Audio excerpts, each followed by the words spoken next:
visi. Visų pirma, noriu pradėti nuo atsiprašymo, nes jau praeitais metais buvau pakviestas ir kas įdomiausia, pakviestas kalbėti praktiškai tą pačią temą. Bet buvo taip, kad gulėjau ligos patale su gripu ir esu šičia po metų kalbėti tą pačią temą. Ir žiauriai dėl to džiaugiuosi. Kodėl? Todėl, kad aš turiu dar vienus metus papildomos patirties. Likščiau buvę pranešimai man tikrai buvo labai įdomus ir artimi. Todėl, kad buvo kalba apie viziją, buvo kalba apie žmones. Ir kaip vystosi žmonės, ir kaip tie besivystantis žmonės sugeba vystyti ir kompanijos viziją. Pabandysiu kalbėti vaizdiniais. Kada galvoju ar apie kompanijos vystymąsi, ar apie žmogaus vystymąsi, aš visą laiką matau serpantiną, kylantį į kalną. Turbūt kiekvienas mes galime pažvelgti į savo karjerą ar į kompaniją kaip užlipimą į kažkokį tai vizijos tašką. Ir tie, kas buvo kalnuose, puikiai supranta, kad jeigu eisite tiesiai, galbūt nueisite. Bet tai bus be galo sunku ir aš manau, kad jūs tikrai neturėsite tokios džiaugsmingos kelionės, negu eidami serpantinu. Taip pat ir karjerai. Mes siekdami kažkokio tai tikslo, einame į vieną pusę, einame galbūt labiau į vadovavimo pusę. Kitą kartą priimam sprendimą, kuris nuveda mus labiau prie kažkokių tai specifinių dalykų, specifinių procesų. Ir tas serpantinas yra tiek žmogaus gyvenime, tiek žmogaus karjerui. Ir mano akim žiūrint vėlgi, kalnų vizija. Jeigu jūs dirbtumėte tik tais tiesiai, jūs net nepamatytumėte to viso plataus vaizdo, to viso gražaus, to viso grožio atsiverčia. Kuomet važiuojate serpantinu, jūs matote ir vieną pusę, ir kitą pusę. Čia aš noriu susijęti su tuo, kad keisdamas savo karjeros kryptį, tik tokiu būdu žmogus gali sužinoti kažką tai naujo ir tapti tuo visapusiškai išprususiu darbuotoju, kuris turi įvairių patirčių, kuris bus praėjęs ir pro sėkmes, ir pro nesėkmes, ir pro kitus, reiškiasi, virsmus, kurie įvyksta tiek karjerui, tiek versle. Taip, aš baigdamas universitetą pasisakiau savo, noriu dirbti korporacijoje. Ir man pavyko tą padaryti. Iš tiesų dirbau dviejose, bene didžiausiose informacinių technologijų korporacijose, IBM ir Microsoft. Beveik 15 metų. Ir tas laikas buvo be galo įdomus, aš jį be galo vertinu. Tačiau per tos 15 metų aš supratau, kad korporacija yra tikrai puikiai vieta, kaip Nijolė pasakojo, kur yra šilta, gera, gražu, vyksta pokyčiai. Aš dar galvojau, ar dėti Formulė 1, ar dėti šveicarišką laiką, kur gražiai labai sukasi visi dantratukai, visos procedūros atidirbti, yra viskas aišku. Ir tu esi tas vienas dantratukas, kuris turi atlikti tą darbą. Bet vienas dantratukas sustoja, korporacija irgi gali sustoti. Bet aš vis dėlto pasirinkau Formulė 1 dėl to, kad tai irgi yra labai technologiškas verslas, labai reiškiasi, reikalaujantis daug žinių, bet šitie vairuotojai ir šitos komandos dirba ties milimetrais. Jie žino trasą, jie žino kiekvieną trasos gumburėlį ir jie skaičiuoja, kaip tą gumburėlį apvažiuoti geriau. Nes čia pat važiuoja konkurentai, darantis lygiai tą patį. Ir tu šlifuoji tą patį. Ir štai po 15 metų aš pasakiau, aš nematau nieko blogo šlifuotojo darbe, bet aš galvoju, reikia pradėti galvoti, o kurgi tas sekantis serpantino posūkis. Aš dariau tam tikrus serpantino posūkius ir korporacijoje, bet mane labai domino, o kas yra už tos korporacijos ribų. Ir štai aš atradau vieną labai įdomią temą. Didžiosios korporacijos, net ir tokios kaip Microsoft ir IBM, kurios yra tiesiog apie inovacijas, jos pripažįsta šiandieną, kad mums pasidarė sunku inovuoti. Mes nesugebame to daryti iš vidaus. Užtat visos šitos didžiosios kompanijos atsisuko į rizikos kapitalą ir pasakė, mes skirsime nemažai pinigų investuoti į startuolius, į startupus. Todėl, kad tie jauni žmonės, kurie galbūt net ir nenori dirbti tose korporacijose, jie turi puikių idėjų, kurios po to tai korporacija bus be galo naudingas. Ir štai aš žengiau tą žingsnį. Ir ką aš atrandu? Lygiai tas pats ralis, bet jau Dakaro ralis, ne Formulė 1. Kame skirtumas, kokį aš matau skirtumą, kad jeigu formulėje 1 dirbi ties milimetrų ir tu žinai, koks sekantis posūkis, tai važiuodamas šičia tu lygiai taip pat sunkiai dirbi, bet tu nežinai, kas už to kalno. Tu jauti, tu tiki tuom, kur tu nori atsirasti po kažkiek tai laiko, bet tu nežinai, kas yra tarp čia ir už 100 kilometrų. Iš tikrųjų, su Benediktu apie tai kalbėjome, tai jis patvirtino, kad taip ir yra. Tu žinai, bet nežinai tarpinių etapų. Tai va tas šitoj būtent aplinkoj yra labai gera ir smagu pasijausti tuo kūrėjai. Aš tikiu, kad absoliuti dauguma šičia susirinkusių žmonių ir yra tie kūrėjai, yra tie vadovai, kurie greičiausiai arba turi savo verslą, arba tą verslą, kuriame yra, sugebėjo pakelti į naują lygmenį.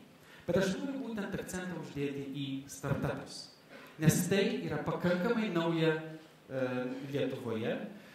Startupo apibrėžimų yra labai daug, aš orientuojuos į tas kompanijas, kurios sako, kad mes einame į tas rinkas, kurios turi praktiškai begalinę galimybę augti ir kur sprendimas gali būti lengvai atkartojamas. Iš tiesų, tokie verslai yra labai lengvai sukūrėmi, ne lengvai, bet galimai sukūrėmi informacinėse technologijose, biotechnologijose ir panašiuose dalykuose. Pavyzdžiui, su ledainėm, restoranais tai yra sunkiau padaryti, nes reikia įkurti tą fizinę naują vietą kiekvieną kartą. Bet pagalvokite apie Facebooką ir panašius dalykus. Vieną kartą sukūręs, po to gali juos labai lengvai replikuoti. Ir aš norėjau tiesiog pasidalinti greitai su jumis modernaus startupo filosofiją, tokią kaip aš ją matau.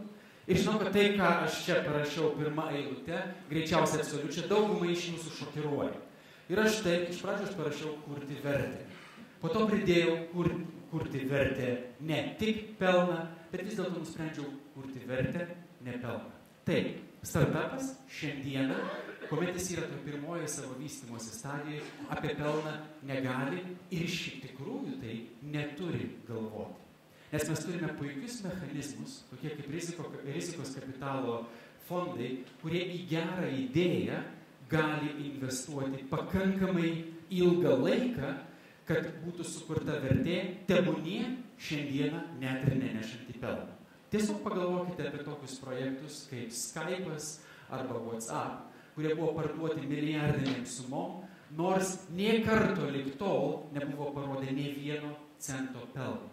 Tačiau jų pirkėjam jie sukūrė papildomą vertę, papildomą inovaciją, kurios iš vidaus padaryti jie tiesiog nesugebėjo. Po to tas, kaip minėjau, vertės pelno nebuvimas, bet vertės realizavimas aišku turi būti kažkaip tai akcininkam ir tiem investuotojams sugrąžinamas ir tai kaip taisyklė yra daroma arba per IPO, arba per pirkimus, pardavimus, antrinės investicijas, bet pačioj toj pradžioj yra nesitikami dividendai.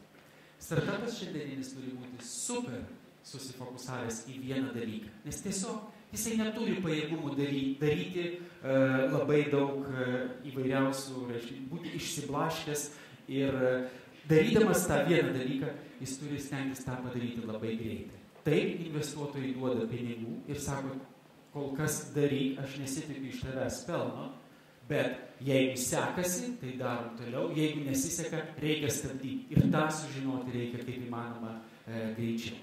Na ir žinoma, startupų darančių daugmaž tą patį yra labai daug, laimi geriausias. Aš nesakau, kad vienintelis, gali būti ir antras, ir trečias, kuriam pakankamai gerai sekasi, bet visą laiką reikia stengtis būti pačiu geriausiu ir pirmuoju atnešti kažkokią tai inovaciją į rinką. Resursų šiandien net ir Lietuvoje mes jau turime pakankamai daug. Tai yra rizikos kapitalo fondai, kuriuos kofinansuoja, kurie yra kofinansuojami europinėmis lėšomis, bet šičia aš taip pat apeliuoju ir į jūs atsisukti ir pažiūrėti, o kas vyksta šitoje rinkoje ir koks galėtų būti jūsų tiek patirties, tiek finansinis įnašas į sėkmingų lietuviškų startupų kūrimą. Taip, startupai, kaip taisyklė, yra labai jauni žmonės, kurie stokoja patirčių, kartais tai net yra studentai, bet visi mes kažkada tai buvome studentais. Ir jiem reikia tų žmonių, tų patarėjų, kurie gali ateiti ir padėti atrasti geriausius sprendimus. Tiek startupuose, tiek kituose versluose aš manau, kad galima būtų suvesti paralelę su kitu sportu, tai yra rafting. Komanda turi būti susistygavusi ir mokėti sukurti produktą. Produkto sąvokai šičia aš matau tame laivelį, kuris turi būti pakankamai tvirtas, kuris turi būti pakankamai patogus. Tai yra produktas, kurį ši komanda kūrė. Ir tas vanduo, kuriame šis laivelis plaukia, yra rinka. Dabar, kad šitas sportas taptų įmanomas, visi šitie 3 komponentai turi egzistuoti vienoje vietoje. Įsivaizduokit, patalpinam šitą laivelį dykumoje, nei ta puikiai komanda nesugebės nieko padaryti, nei tas produktas bus ko nors vertas. Ir vat kartais, ypatingai šitose srityse, patarimai iš tų žmonių, kurie jau yra kažkurioje industrijoje, yra startupams be galo naudingi. Jie daro kažką tai labai inovatyvaus proceso prasme, bet jie neturi žinių, o kokia yra rinka Lietuvoje, kur galima pasitestuoti, kokia yra rinka užsienyje, kur, žinoma, daugumai iš jų tikisi, kad įmanoma greičiau išeiti. Matau šičia didelę galimybę vadovams taip pat ir atsišviežinti ir sudalyvauti su tais jaunaisiais kūrėjais, kuriant kažką tai naujo ir tokiu būdu pamėginti taip pat ir savo įmonei atrasti būdą, kaip ta inovacija gali įvykti. Šitoj vietoj galėčiau taip pat pasisiūlyti ir kartu su mano partneriu Ilja Laursu įkurto Next fondo paslaugas, kur mes kūrėme startupus nuo praktiškai tiesiog idėjos ir vystome jas link verslo.